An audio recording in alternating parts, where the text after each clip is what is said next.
ဟုတ်ကဲ့အားလုံးပဲမင်္ဂလာပါဇလန်အစကကျွန်တော်တို့ရဲ့ကဘာမြေပြင်ပေါ်မှာမဟုတ်ပါဘူးအာကာသထဲကတူရိုဆိုတဲ့ဂျိုကြီးတစ်ခုပေါ်ကအာကာသအဖွဲ့ချုပ်ရဲ့တရက်ခွင်တစ်ခုမှာစတင်ပါတယ်အဲ့ဒီမှာဒေါက်တာဂျန်ဘာလို့ခေါ်တဲ့သိပ္ပံပညာရှင်ဟာတရားမဝင်မျိုးရိုးဗီဇပြုပြင်ထားတဲ့တက်ရှိတစ်ခုကိုဖန်တီးခဲ့မှုနဲ့တရားစွဲခံရပါတယ်အဲ့ဒီတက်ရှိကတော့အပြာရောင်တတဝါလေးပါပဲ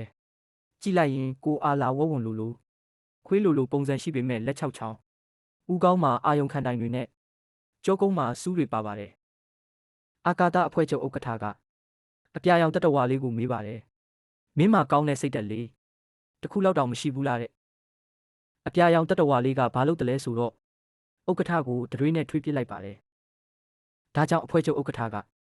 အပြာရောင်တတဝါလေးကိုအာကာသထောင်စီပို့ဖို့ဆုံးဖြတ်လိုက်တယ်ဒါပေမဲ့အပြာရောင်တတဝါလေးကအယမ်းညံကောင်းပြီးတမ္မာလွန်းတော့ထောင်ကိုသွားတဲ့လမ်းမှာတင်လုံခြုံရေးတွေကိုတိုက်ခိုက်အာကာသယာဉ်တစ်စင်းကိုခိုးပြီးထွက်ပြေးသွားပါတော့တယ်သူထွက်ပြေးလာရင်ကဘာမြေပေါ်ကဟာဝိုင်ယီကျွန်းပေါ်ကိုအာကာသယာဉ်ပြတ်ကျသွားပါတယ်ကောင်စီဥက္ကဋ္ဌကဖန်တီးရှင်ချင်ပါနဲ့ကဘာမြေကျွမ်းကျင်သူဆိုတဲ့မျက်လုံးတစ်လုံးတည်းနဲ့ကြိုသားပလီကလေတို့ကိုလှုပ်ပြီးအပြာရောင်တတဝါလေးကိုမရအောင်ပြန်ဖမ်းခိုင်းပါတော့တယ်ဟာဝိုင်ယီကျွန်းမှာတော့လီလိုဆိုတဲ့9နှစ်သမီးလေးနဲ့အမဖြစ်သူနာနီတို့နေထိုင်ကြပါတယ်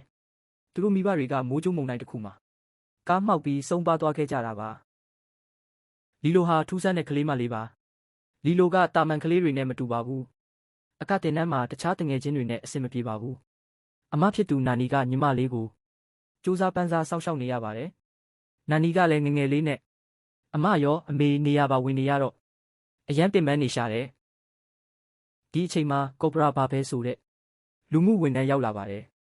သူကအရင်တုန်းက CIA အေဂျင့်ဟောင်းဖြစ်ပြီးလူကောင်ကြီးမျက်မှန်မဲနေပါနာနီအနေနဲ့လီလိုကိုကောင်းကောင်းမစောင့်ရှောက်နိုင်ရင်လီလိုကိုမွေးစားကေဟာပို့ပြရမယ်လို့သတိပေးပါတယ်နာနီဟာအလွန်စိတ်ဖိစီးသွားပြီးလီလိုစိတ်ပျော်အောင်ခွေးလေးတစ်ကောင်မွေးဖို့ဆုံးဖြတ်လိုက်ပါတယ်အပြာရောင်တတဝါလေးဟာကဘာမြေကိုရောက်ချင်းထရက်ကာတစ်စီးတိုက်မိပြီးသတိလစ်သွားတယ်သူ့ကိုခွေးကေဟာတစ်ခုကကောက်သွားတယ်ခွေးကေဟာမှာလီလိုကအပြာရောင်တတဝါလေးကိုတွေ့သွားပြီးသဘောကျသွားပါတယ်နာနီနဲ့ကေဟာမူးကကြောက်ပေမဲ့လီလိုကတော့သူ့ကိုရွေးလိုက်ပြီးစာတက်လို့နာမည်ပေးလိုက်ပါတယ်စာတက်ဟာအစပိုင်းမှာလီလိုကိုချစ်လို့ကတ်နေတာမဟုတ်ပါဘူးဂျမ်မာနဲ့ပလီကလေတို့ပြစ်ခတ်ဖမ်းဆီးတာကိုခံရမှာဆိုလို့လီလိုကိုဒိုင်းတစ်ဖွဲ့အကာအကွယ်ယူထားတာဖြစ်ပါတယ်စာတက်ရဲ့တောင်းကျမ်းမှုကြောင့်နာနီအလုတ်ဖြုတ်ခံရတယ်လို့အိမ်မှာလဲပစ္စည်းတွေအကုန်ပျက်စီးကုန်ပါတယ်စာတက်ဟာလီလိုစီကနေအိုဟာနာဆိုတဲ့စကားလုံးကိုတင်ယူရပါတယ်အိုဟာနာဆိုတာမိသားစုပါမိသားစုဆိုတာဘသူကိုမှမေ့မထားခဲ့ဘူးစွန့်ပစ်မထားခဲ့ဘူးလီလိုကစာတက်ကိုမကောင်းဆိုးဝါးတကောင်မဖြစ်လာအောင်တင်ပေးပါတယ်ဂီတာတီးတင်ပေးတယ်ကန်းချီခေါ်သွားတယ်ဒါပေမဲ့စာတက်ဟာညဘက်ရောက်ရင်ဘဲရုပ်ဆိုးလေးပုံမြင်စာအုပ်ကိုဖတ်ပြီးငန်းထဲနေတတ်ပါတယ်ပုံမြင်ထဲကဘဲရုပ်ဆိုးလေးကသူ့မိသားစုကိုရှာတွေ့သွားပေမဲ့စာတက်ကတော့သူ့မှာမိသားစုမရှိဘူးသူဟာအဖြက်ဆက်ရုပ်ပဲလို့ခံစားနေရတာပါဒီအချိန်မှာပဲဂျမ်မာနဲ့ပလီကလေးတို့ကကဘာလူသားတွေလိုရုပ်ဖြက်ပြီးစာတက်ကိုဖမ်းဖို့အကြိမ်ကြိမ်ကြိုးစားပေမဲ့မအောင်မြင်ပါဘူးနာနီဟာသူ့ရဲ့တငယ်ချင်းဒေးဗစ်ကသူတို့ကိုစိတ်ပြေလက်ပြောက်ဖြစ်အောင်ရေလွှာရှောစီထွက်ဖို့ခေါ်သွားပါတယ်ပင်လယ်ထဲမှာပျော်နေတုန်းဂျမ်ဘာနဲ့ပလီကလေးတို့ကစာတက်ကိုရေအောက်ကနေဆွဲချဖို့ကြိုးစားရာကနေလီလိုပါရေနစ်လူနီးပါဖြစ်သွားပါတယ်ကမ်းပေါ်ပြန်ရောက်တော့လူမှုဝန်ထမ်းကော့ပရာဘာဘဲရောက်နေပါပြီလီလိုရေနစ်တာကိုမြင်သွားတဲ့အပြင်အိမ်မှာလဲစာတက်ကြောင့်ပျက်စီးနေတာကိုတွေ့သွားပါတယ်ကော့ပရာဘာဘဲကနာနီကိုမနှက်ဖြန်လီလိုကိုလာခေါ်မယ်နေ့မှာအုတ်ထိန်နိုင်စွမ်းမရှိတော့ဘူးလို့ပြောပြီးပြန်သွားပါတယ်ဒီညမှာတော့လီလိုရောနာနီရောအယံဝမ်းနေကြပါတယ်စာတက်ကသူ့ကြောင့်မိသားစုပြိုကွဲရတယ်ဆိုတာနားလည်သွားပြီးညဘက်ကြီးအိမ်ကနေထွက်ပြေးသွားပါတယ်ဘဲရုပ်ဆိုးလေးစာအုပ်ကိုပိုက်ပြီးတောအုပ်ထဲမှာတယောက်တည်းသွားနေရှာပါတယ်နောက်တနေ့မနက်မှာဂလဲစီကောင်စီကဂျမ်မာနဲ့ပလီကလေးကိုအလုတ်ထုတ်လိုက်ပြီးကပတိန်ကန်တူးလို့ခေါ်တဲ့ငါမန်းယုံနဲ့အေယာမတ်ဂျိုသားကြီးကိုစာတက်ကိုဖမ်းဖို့စေလွတ်လိုက်ပါတယ်ဂျမ်ဘာဟာဖမ်းဆီးရမယ့်တာဝန်မရှိတော့တဲ့အတွက် လီလိုတို့အိမ်ကိုတိုက်ရိုက်သွားပြီးစာတက်ကိုတက်ဖို့ကြိုးစားပါတော့တယ်အိမ်ကြီးတစ်ခုလုံးပျက်စီးသွားပြီးနာနီပြန်ရောက်လာတဲ့အချိန်မှာတော့မိခိုးတွေပဲကြံပါတော့တယ်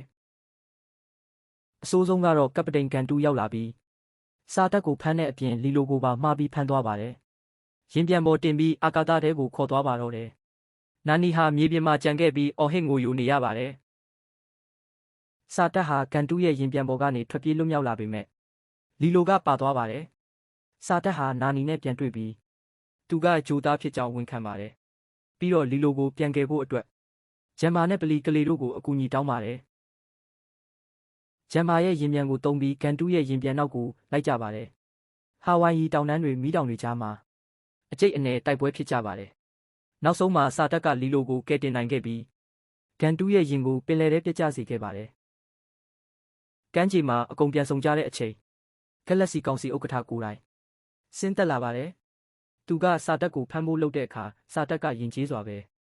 ကျွန်တော်ကိုခေါ်သွားလို့ရပါတယ်ဒါပေမဲ့ကျွန်တော်နှုတ်ဆက်ချင်ပါတယ်ဒါကကျွန်တော်မိသားစုပါကျွန်တော်ရှာတွေ့ခဲ့တာပါသူတို့ကသေးငယ်ပေမဲ့ကောင်းမွန်ပါတယ်လို့ပြောလိုက်ပါတယ်ဥက္ကဋ္ဌကြီးဟာစာတက်ရဲ့ပြောင်းလဲမှုကိုအံ့ဩသွားပါတယ်ဒါပေမဲ့ဥပဒေအရစာတက်ကိုခေါ်သွားရမှာပါဒီအချိန်မှာလီလိုကခွေးကေဟာကပေးလိုက်တဲ့ပိုင်ဆိုင်ကြောင်းစာရွက်စာတမ်းကိုထုတ်ပြပါတယ်ဥပဒေအရသူစာတက်ကိုဝယ်ထားတာဖြစ်ပြီးကဘာမြေဥပဒေကိုဂျိုသားတွေလေးစားရမယ်လို့ပြောပါတယ်နောက်ဆုံးမှာတော့ဥက္ကဋ္ဌကြီးကစာတက်ကိုကဘာမြေပေါ်မှာပဲပြည်နှင်တန်းအဖြစ်ဆက်နေခွင့်ပြုလိုက်ပါတယ်အပိုးစုအနေနဲ့ဂျမ်ဘာနဲ့ပလီကလေတို့ကိုပါစောင့်ကြည့်ဖို့ဆိုပြီးထားခဲ့ပါတယ်ကော့ဘရာဘာဘဲကလည်းသူ့အလုပ်တာဝန်ရမဟုတ်ပဲမိတ်ဆွေအနေနဲ့သူတို့ကိုစောင့်ရှောက်ပေးမယ်လို့ကတိပေးပါတယ်ဇက်သိန်းခန်းမှာတော့ပျက်စီးသွားတဲ့အိမ်ကိုပြန်ဆောက်ကြတယ်လီလိုနာနီစာတက်ဒေးဗစ်ဂျမ်ဘာပလီကလေတို့အားလုံးမိသားစုကြီးတစ်ခုလိုပျော်ပျော်ရွှင်ရွှင်နေထိုင်သွားကြပုံတွေကိုပြသရင်းဇလန်းပြီးဆုံးသွားပါတယ်ဒီလိုဇာတ်ကားလေးများကိုပုံမှန်တင်ဆက်ပေးသွားမှာဖြစ်လို့ channel ကို like and subscribe လုပ်ပြီးအားပေးကြပါဦးဗျာအားလုံးကိုကျေးဇူးတင်ပါတယ်